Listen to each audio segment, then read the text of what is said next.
and welcome back to another episode of the Anti-Social Chat Show. I am one of your co-hosts, Tara Tamiko, digital marketing consultant and lover of all things frameworks and processes. I'm here with my lovely co-host, as usual. Hello, I'm Eleanor Gould. I'm Chief Copywriter at Creative Copywriting and Domestic Goddess. Hi, how you doing this week? I'm good, thank you. This week, I'd like to touch on something that I think affects a lot of people, but they probably don't like to. It's not taboo, but it's something that people can struggle with, definitely, that I've seen. And that is the whole question of when you should pivot your business or reset. And pivot is a kind of a new word that's come out. I know everybody was talking about it, 12 months, 18 months ago, everybody was pivoting.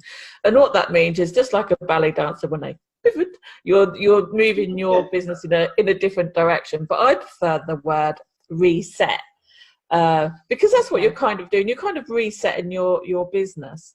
And I just wanted to talk about that a bit because I do think it's something that people can struggle with, i.e. they know what they're doing currently isn't working and they want to go in a different direction, but maybe they've branded themselves in a particular way, so find it difficult. Or it could just mean they've tried it, it's not working, and they're not enjoying their business as much as they thought they would. And that happens in all sorts of avenues and directions. So I'd like to know your thoughts on that, Tara. Ooh, I love the word pivot, even though with my London accent, I sometimes forget to pronounce the T. Pivot. Yeah, I mean, I find the word reset a bit scary. I prefer pivot, but just on the basis of it's almost like I'm just going to keep doing what I'm doing, but I'm just going to turn and just keep turning. Whereas reset makes me think of, my Wi-Fi box. When it's not working, when you have to press that reset, you have to wait for all the lights to come back on. But I guess, more or less it's the same thing. It's being aware that if it's not working, then it's time to do something different. And I think for anyone who's in the online space, which should be most businesses really, no matter what the size is, small business, huge businesses, if you're doing anything online, things change so much and so quickly. So I guess they're probably the word or the act of pivoting has its place, and reset definitely has its place. I've had to pivot many times. Many times. When I set up my business, it was all about productivity. taratamiko.com, I'm sure if you look on the Wayback Machine, had these 3 huge buttons, and it was all about, productivity apps and so forth. That was probably a reset then. Yeah, oh my God, that's good because you're quite good at productivity. So I can see how that's blended into your business now, and it's all part of it. So really, you can see these pivots or resets as stepping stones as you evolve in any event. I think, however, it can be easy, now we're talking about the online space as well, to get carried away by certain trends. So everyone's doing this now. I need this funnel, I need that, so I'm going to change my business to this way. I've seen someone do that actually. They had a really solid business, like selling products and everything, like real products in the online space. Wow. And it does happen. They moved and became something completely opposite, but something a bit less obviously tangible. They were a coach, but not, I think they weren't even a mindset coach or anything like that. It was kind of more into the spiritual realm. And I'm not saying there's anything wrong with that at all. It's just, it was a complete, that was a reset and run almost, and and it was completely, I didn't see it coming. Now I don't know how that person's doing now. I'm not sure. But if you want to do something like that, it can be really scary to completely change your business. That's why I said reset as opposed to pivot. Pivot can mean I'm changing my style or my speciality, whereas a reset, you're quite right. And what you're saying earlier can mean, boom, resetting your Wi-Fi and all the lights have to come on again. So Right. I guess not knowing the person and the reason why, I mean, they could have sold their business and made a ton of money and decided to go after what they really enjoy doing. But yeah, that's a very different field. And a lot of people have done that. But to me, that's no different from having a JOB, it's just over break, and then deciding to set up your own business, become a freelancer and so forth. That's a reset. And I know in many cases when we've done something like that, I'm sure this probably happened to you. Some people are like, oh, good for you, well done. And other people are like, how could you do that? What about all the stability and so forth that you're going to lose out on? That kind of thing. So I guess it's very similar in that sense. My question is, what's the process? Obviously, I have to think about that. What's the process of making that decision? Like, is one thing analyzing that maybe something's not working, or maybe it is working and you're bored, or, there are some people in the online space who just let their business tick along and then they move on to something else. But what is the process of making that decision? And maybe, as a lot of our listeners are more in the freelance and small business area, at what point do you stop trying to do what it is that you're doing and change to something else? How does that work? That's scary to me, the actual process and the analysis part to make that decision.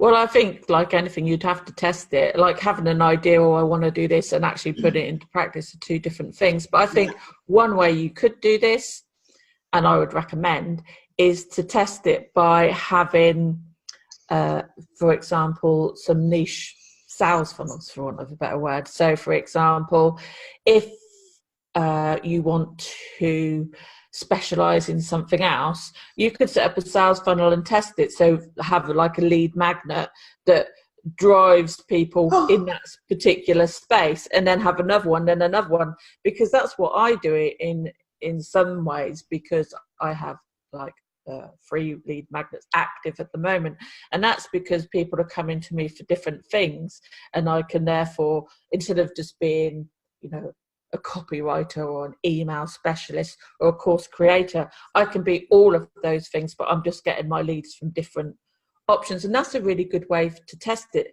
before you go into that whole rebranding exercise, because when you start out, a lot of people can niche and find out they don't actually fit in that niche, so they don't enjoy it and want to try something else, or they can niche too narrowly, like they've done it industry, speciality and style, and then you're kind of stuck. You've got to come back out. So a good way, I think, of exploring different niches, certainly if you're a copywriter, is to try these different sales funnels and see what works. Right.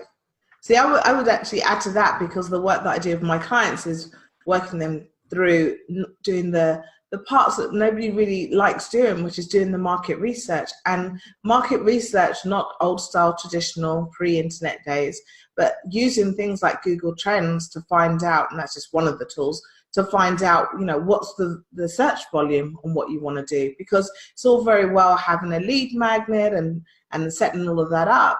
Sometimes maybe there's just a handful. Maybe there are a lot of people that like what the idea you have, but maybe it's just not enough. But then that also depends as well as to what is enough for you. If you're running your business and you want to go into something else, a handful might work. But this has just reminded me, and I don't know if you remember, because I did tell you, I'm trying not to giggle here, but when you were speaking about testing it out and setting up a different lead magnet, there was there is a Facebook ads expert, obviously I'm not going to mention any names, who I followed and admired, learning all the you remember? I think I do know, yeah. So for our listeners and our viewers, this is what happened to me, true story.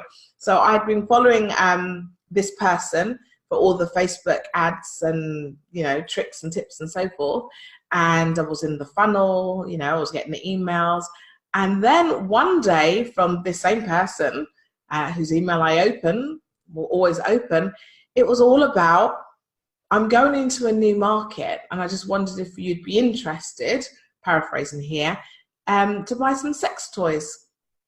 You remember? And I was like, now I'm not a prude, which is what I told you, I'm not a prude, but I was like, just when I say I didn't see that coming, I really didn't. And I was just, no. No. Yeah, I guess in that particular case, it was, you wouldn't have, because we were following her for Facebook advice. We didn't see that. Oh, you gave her gender. I was being gender neutral. It wasn't a smooth transition into. Oh, sorry. I go okay. Well, nowadays it can mean anything, can't it? So yeah, I think it was because it wasn't a smooth transition. But then they're not always, are they? I've seen people completely change tack and be successful at it. I think there's a really famous internet marketer who I'm on his list, and he used to sell online courses, and now I think he's writing a book or something. But Right. and I thought, God, but you're so good and successful as that. Why have you stopped? And sometimes it's nothing to do with the business wasn't going well. They just want to try something else, and that is really, entrepreneurs. That's the whole point, isn't it? Right. Being an entrepreneur, they do try different things. It could have been what they'd always wanted to do, but they entered in a different way. Because I've often thought that. I thought, obviously I love what I do, but there are so many other things. Because I think about, that question of what would you do if you had a lot of money and so forth. There are tons of things that I would do, but this is what I'm good at, and so this is the business that I'm in.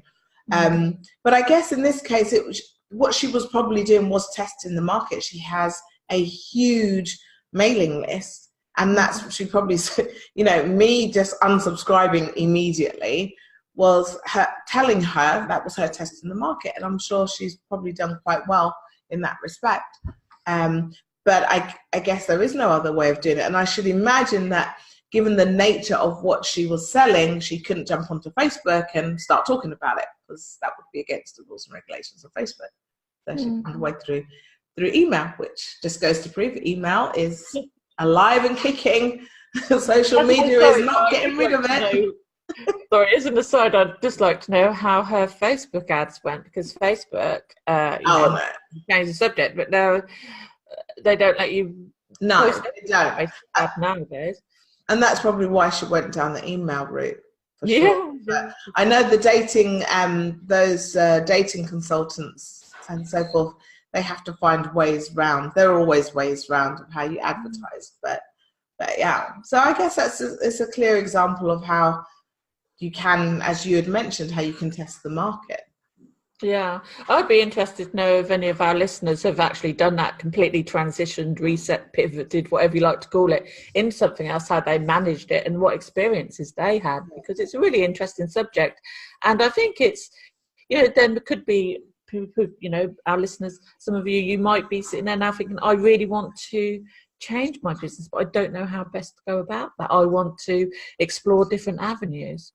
Yeah, it'll be interesting to hear what everyone has to say. I obviously, as I'd mentioned before, I would advocate, if it's going to be in the online space, you just have to do a lot of research, and having things like lead magnets, which is, it's quite effective, but you have to have the traffic to send it to. So, but yeah, it'll be good. It'll be interesting to hear. Thinking about I'm thinking about. Sorry, say that again. Like anything, it's going to be time consuming and need a lot of work. Yeah. I don't think there's a quick fix to anything. So. I mean, I've definitely pivoted, I would say. I think I'm constantly pivoting. And I like saying that word because there's nothing about me that's ballerina style, but in that area, I'm a business ballerina. And it's interesting because what I wanted to do when I started the business, what I was really good at, is something that I don't like doing that much now, and that's offering a done-for-you service. It's very, very time-consuming, and I think that my skill set is best served more in the consulting and coaching. But if a couple of years ago, that's all I wanted to do. So that's how I see that more as a pivot, because I'm still, I still have my brand, I'm still doing the same thing. Whereas not only that, you need to have the experience to move into consulting and coaching as well. So when you first started out, you probably didn't have that, that experience. So this is the thing, you can't just go into that. You need to do the groundwork first. And right, exactly. It's very much the same as what I did as well. So yeah. So then that's more of a pivot and not a reset. Although I like your word transition. I like that. That's less scary than reset. If somebody came to me and said, Tara, you're going to need to reset your business, I was just like, oh. No. Pivot or transition. I'm like, okay, I can do that. So it'd be interesting to know also what people think of that, you know. Does reset sound scary, or is it just all the same? Because words obviously mean different things to different people. Yeah. Okay, cool. I'm glad we got that covered. So my top tip would be really to, you know, really think about it, but also test the market and try some different sales funnels, if you like, and see what works and what doesn't. Yeah. And I agree with you there. Testing the market obviously means you're going to have to do that research.